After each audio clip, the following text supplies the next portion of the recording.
कांग्रेस विधायक का एक विवादित बयान आपको दिखाएंगे। पूर्व मंत्री राजेंद्र सिंह सिसोदिया सिंह का एक विवादित बयान सामने आया है। सतना में कार्यकर्ता सम्मेलन के दौरान उन्होंने साधु संत और सन्यासियों की तुलना खुले सांड से कर दी। उन्होंने कहा कि साधु संत सन्यासी, बाबा बैरागी और महामंडलेश्वरों को खुला छोड़ दिया गया है। यह भी कहा गया कि जाओ हिंदुत्व की बात करो, बीजेपी का प्रचार करो, सनातन की बात करो, और ये सांड बनकर कांग्रेस की खेती चल रहे हैं। जाहिर है कि बयान बीजेपी के विरोध में है। बीजेपी का पलटवार होना ही तय था। बीजेपी विधायक रामेश्वर शर्मा ने राजेंद्र सिंह और कांग्रेस पर तगड़ा प्रहार किया।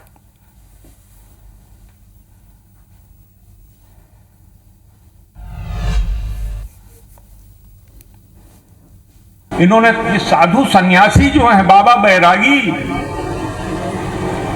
महामंडलेश्वर, इनको छोड़ दिया है जनता के बीच में। जाओ प्रवचन करो, भाजपा का प्रचार करो, हिंदुत्व की बात करो, सनातन धर्म की बात करो,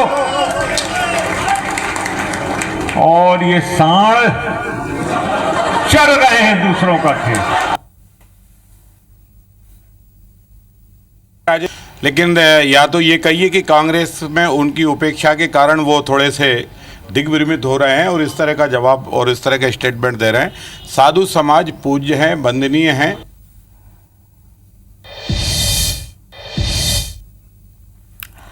तो देखिए, आपने सुना कि कांग्रेस एमएलए ने क्या कहा और इस पर रिएक्शन भी सामने आ गया है। और चलिए, हमारे साथ बीजेपी प्रवक्ता राजपाल सिंह सिसोदिया और कांग्रेस प्रवक्ता मृणाल पंत जुड़ गए हैं। उनसे भी जानेंगे कि आखिर उनका इस मामले पर क्या कहना है। सबसे पहले कांग्रेस प्रवक्ता मृणाल पंत का मैं रुख करूंगी। मृणाल जी, बताइए, क्या आपको नहीं लगता कि ये साधु संतों का अपमान है?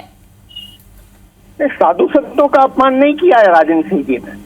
राजेंद्र सिंह जी ने केवल ये कहा है कि इतने विराट साधु संतों के बीच में कुछ लोग जो धर्म की बात छोड़ते हुए धर्म के नाम पर राजनीति की बात कर रहे हैं और भारतीय जनता पार्टी के एजेंट के तौर पर काम कर रहे हैं, उनकी कार्यशैली पर राजेंद्र सिंह जी ने सवाल उठाया है। और बिल्कुल सही बात है। जी, शायद आपने सुना नहीं होगा, उन्होंने ये कहा है साफ तौर पर कि बीजेपी ने सांडों की तरह साधु संतों को छोड़ दिया है। कुछ इस तरीके का बयान उन्होंने दिया है।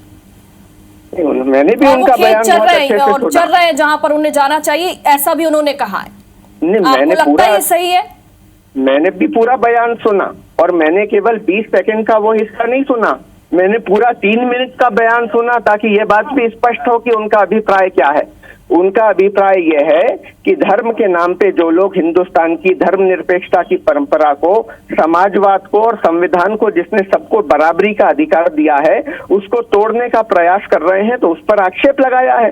अब अभी कुछ दिन पहले खुलेआम एक संत ने एक बहुत बड़े समागम पे खड़े होकर हिंदुस्तान के अनुसूचित जाति और जनजाति के लोगों को सेवक करार दिया, धर्म की बात करते हुए सेवक करार दिया।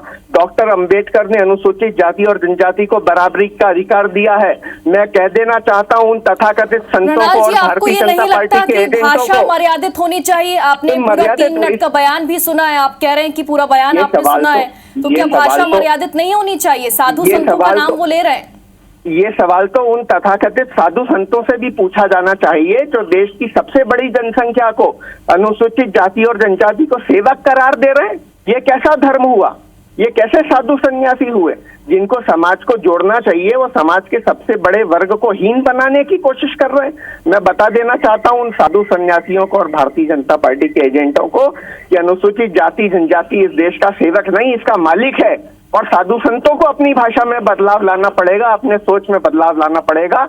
वो जिस तरह से भाजपा की विचारधारा के हिसाब से धर्म का प्रचार कर रहे हैं और व्याख्या कर रहे हैं, वो गलत है।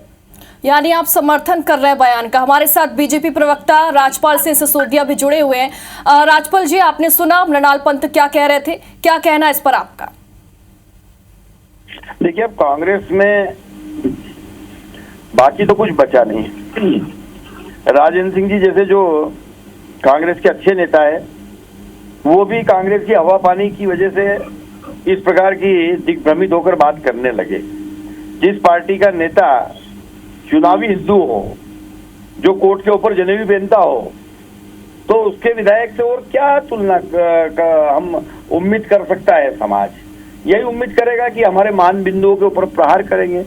इस देश के अंदर ऋषि मुनियों की, संतों की परंपरा रही है। इस देश के अंदर शंकराचार्यों ने कुंभ के मेले लगाकर और सनातन के संरक्षण करने की बात कही है। इस देश के अंदर बहुसंख्यक वर्ग जो है वो धर्मनिरपेक्ष है, वह सहिष्णु है, वह सभी धर्मों का आदर करता है। पर इसका अर्थ ये नहीं कि उसके धर्म और उसके धर्माचार्यों का कोई भी हेरा गेरा नत्थु गेरा आए और अपमान करके चला जाए और समाज देखता रहे। समाज में इस प्रकार के बयानों की व्यापक प्रतिक्रिया है।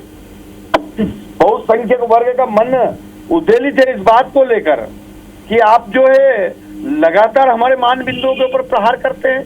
और ये कोई भूल नहीं है, ये कोई मानवीय त्रुटि नहीं है, ये कांग्रेस का असली चरित्र है।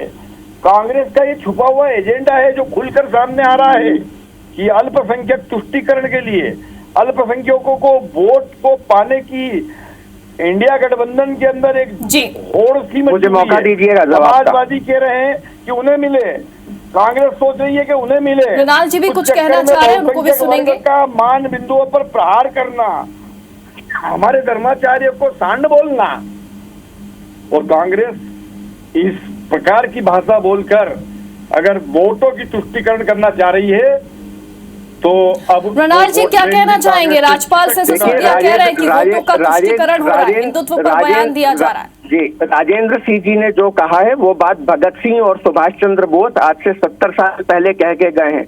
दोनों कह चुके हैं कि भगवा कपड़ा पहना के भारतीय जनता पार्टी राजनीतिक उपयोग के लिए साधु संतों का दुरुपयोग करती है। अगर राजेंद्र सिंह जी ने गलत कहा है तो भारतीय जनता पार्टी बताए कि क्या वो सरदार भगत सिंह का और सुभाष चंद्र बोस का, जिन्होंने अपनी किताबों में स्पष्ट तौर पे राजनीति में साधु संतों के दुरुपयोग की आलोचना की है, क्या उसका विरोध कर रहे हैं? राजेंद्र सिंह जी ने कहा है कि बड़े संत समाज में से बयानबाजी तो अक्सर होती आई है, हिंदुत्व को लेकर बयानबाजी होती आई है, लेकिन साधु संतों पर जिस तरीके से ये बात कही गई है, मुझे लगता है कि ये सही नहीं है और ऐसा नहीं कहना चाहिए। भाषा जो है वो मर्यादित होनी चाहिए। आप दोनों का बहुत बहुत शुक्रिया हमारे साथ जुड़ने के लिए।